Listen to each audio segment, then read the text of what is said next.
So California tied for the highest unemployment rate in the country, okay? So while he is on a daily, I've not seen him attack Trump, DeSantis, anybody on the Republican side the way he's been attacking the last couple of weeks. Very aggressive the way he's been doing it. Called Trump a son of a bitch. He called Trump a son of a bitch on Sean Ryan. Yes, he did. Making it in the Bay is harder than ever. The latest job number came out. California is now tied with Nevada as the highest unemployment rate in the country at 5.4%, while the national average is 4.1%.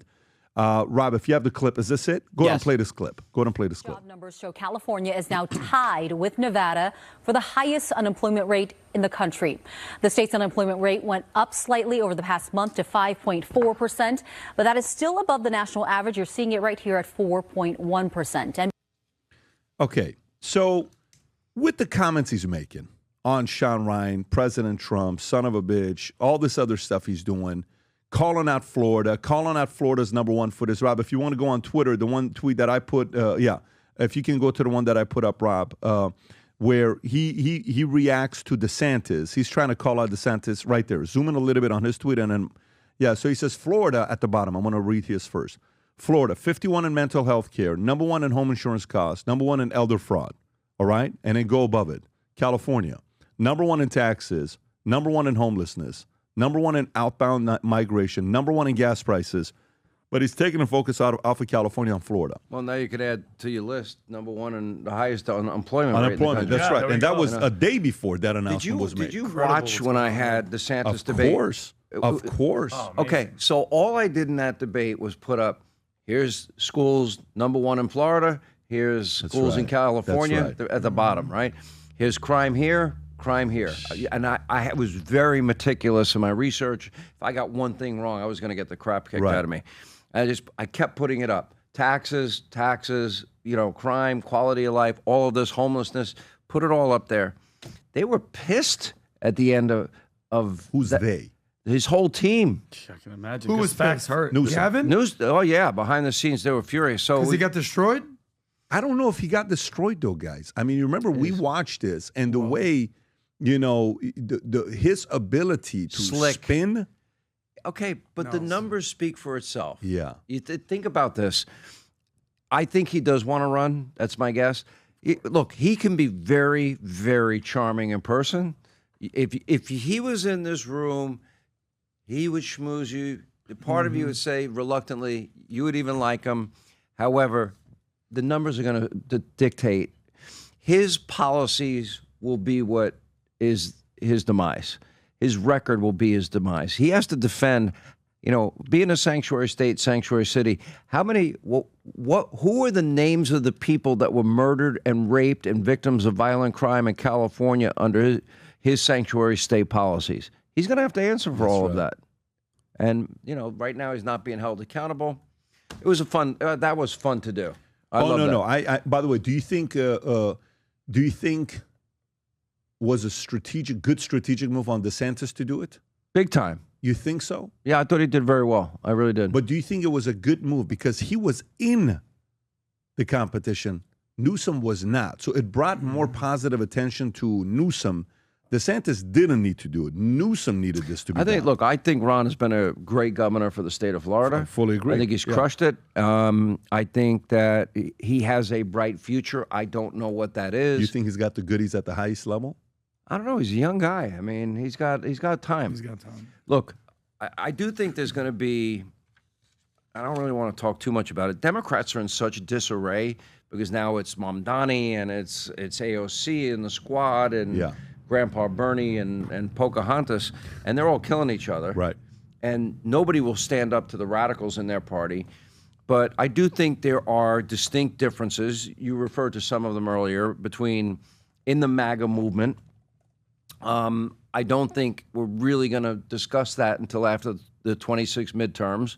If I were to offer advice to everybody, I'd say don't focus on your differences now. Focus on that after 26.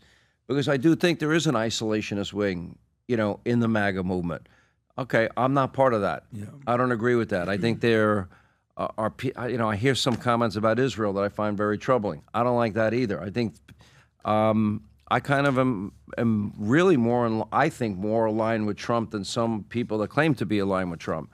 But I was with him too from the beginning, and I had people conservatives beating the crap out of me for years on air. Ben Shapiro, Glenn Beck, they were pounding the hell out of me when I supported Trump in 15 and 16. And, I remember that because Beck was not supporting in 2016. No. And neither was Shapiro. No, I don't know if he still is today. By the way, I hold no ill will or resentment. You asked me about, my former colleagues. No ill will, no resentment. Wish them the best. It's not that. It's just the point is, I take my position. I went out hard and heavy first, and I'll tell you what made it different for me. And I love Ted Cruz. Ted Cruz sounded like Reagan in many ways, but I just knew Trump could win, and I knew he thought differently. We spent hours in 15. When he was getting serious about this, deep into the night, with Trump, talking about issues, and there was something uniquely different about him. Like when he would make the argument, why don't they pay for their liberation? Talking about Iraq. I'm like, I really can't argue against that. Or making the case for a border wall in a passionate way, or his economic policy, or I throw ideas about him at healthcare, about energy dominance and all these other things that he's now implementing. What makes this so dynamic at this point, and I won't give you my laundry list, but everything that he's been doing is big. Everything is consequential. Everything is, nobody has been able to do what he's done in 6 months. Pretty amazing. That's why I get kind of aggravated when everyone's killing each other. Give them a little breathing room. Let's get to the bottom of the things you were talking about in the beginning of this podcast. I'm with you completely, but let's not lose sight of the success. Like your show is successful.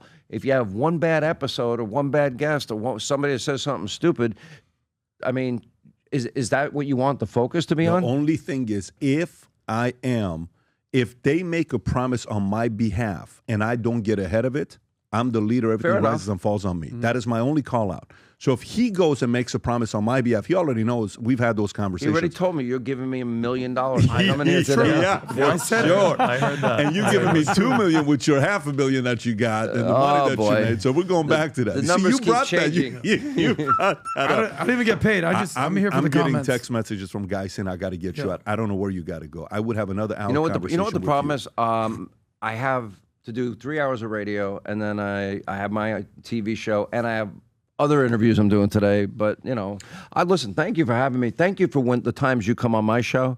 You're hard to book, so I'd like it to be a little easier. One reason. Why? You know why you're hard to book? Why? So I put the 4 kids down when your show's on. I understand. That's the only thing. Family first. I got if you tell me 9:10 and you keep 9:10, I'll keep it. But if you say 9:10 turns 9:40, I can't do it because I got to come back and put some of the kids down. How old are your kids? So I got a 13, 11, a 9, and a 4. And I would have 20 more if I could.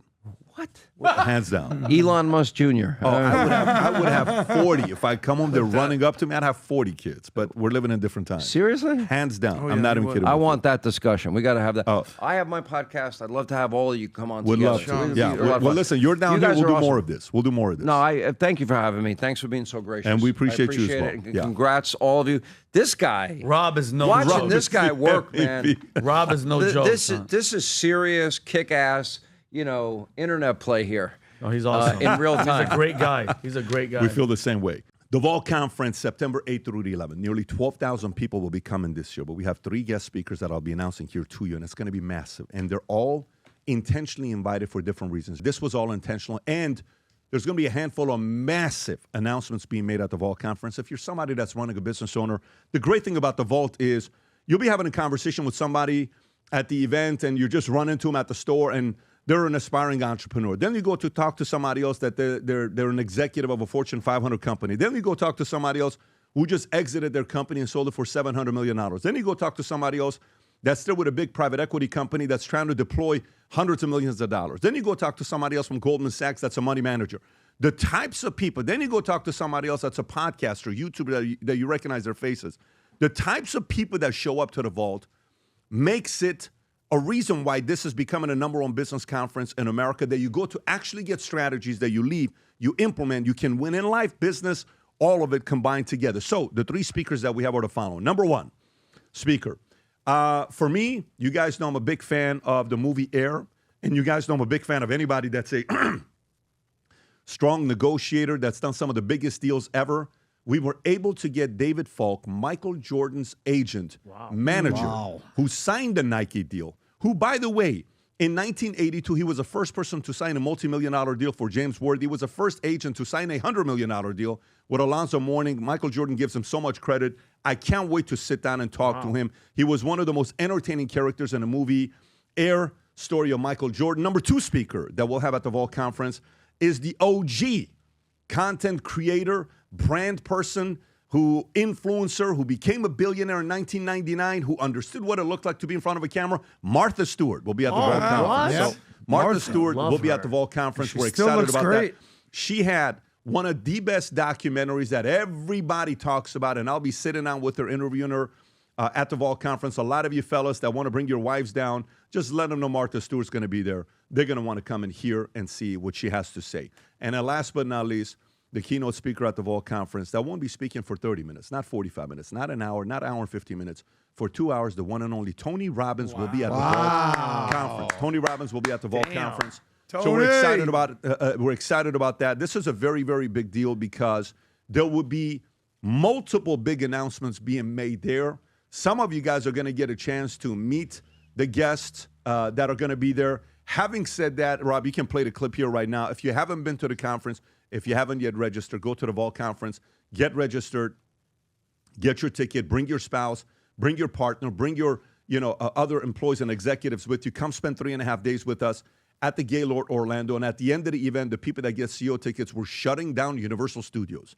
You can go on Velocicoaster as many times as you want to. You can go on the rides. We'll be hanging out. Literally, we're shutting down the entire Universal Studios at the end for all the CEOs to have some fun. You're going to see 58-year-olds act like they're 16 years old, and we're doing business at the same time, which makes it kind of exciting. Again, go to thevaultconference.com website, thevaultconference.com. Get your ticket.